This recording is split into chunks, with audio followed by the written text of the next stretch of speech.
Hello guys, in this video we will see how to change or reset password of AWS RDS MySQL master user password.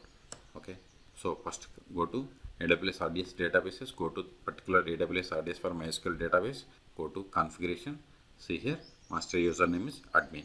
So if you forgot the password of this master username, see this is the password but you cannot get it, so go to modify,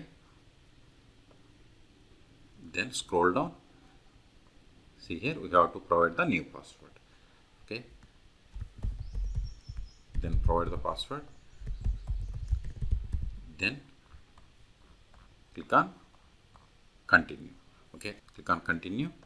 See, summary of the modification is we are changing the master password, so apply changes immediately. So click on modify DB instance. See, we have successfully changed.